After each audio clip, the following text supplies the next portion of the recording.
Devocional Bíblico Jesus is Life para hoy.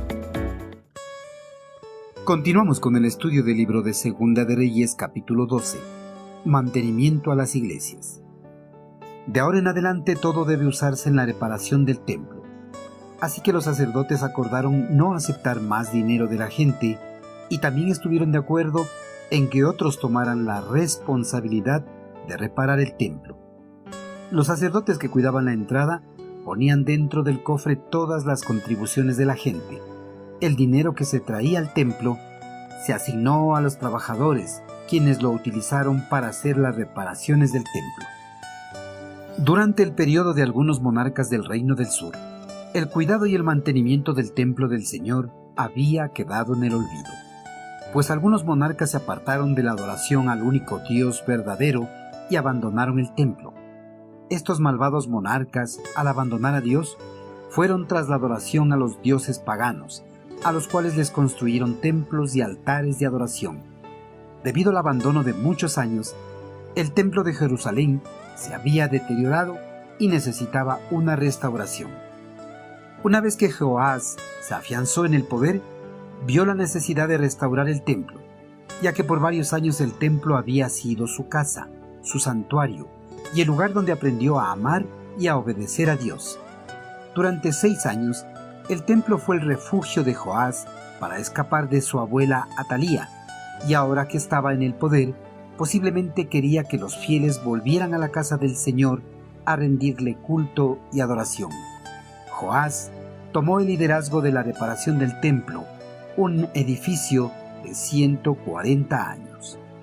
Con este propósito, el monarca ordenó que todos los recursos que ingresaran a las arcas del templo debían ser explícitamente para el mantenimiento y la reparación de esta casa de adoración.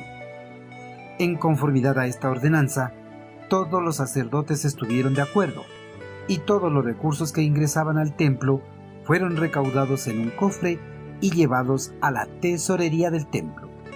Antes que estos recursos sean distribuidos, el secretario del rey y el sumo sacerdote eran los encargados de contar el dinero y así distribuirlos a los que hacían la obra de reconstrucción. Una vez con los recursos económicos en sus manos, los diferentes grupos de obreros comenzaron con la reconstrucción total del templo.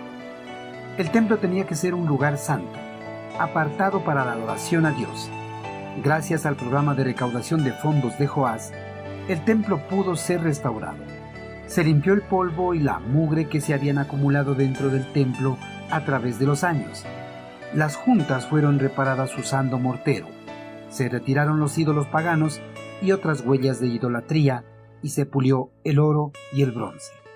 La condición de abandono en que se encontraba el templo revela cuán lejos se había apartado el pueblo de Dios.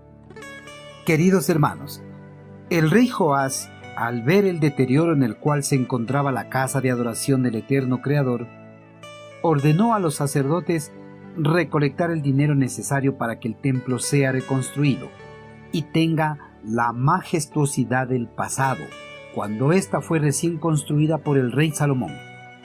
Hermanos, la casa de adoración del eterno Creador siempre tiene que estar presentable.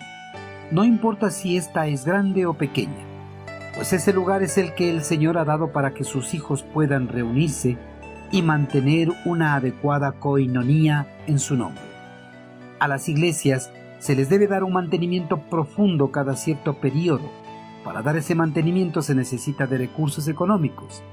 Si usted valora el lugar donde se reúne para adorar a Dios, apoye para el mantenimiento de ella a través de los recursos que Dios pone en sus manos.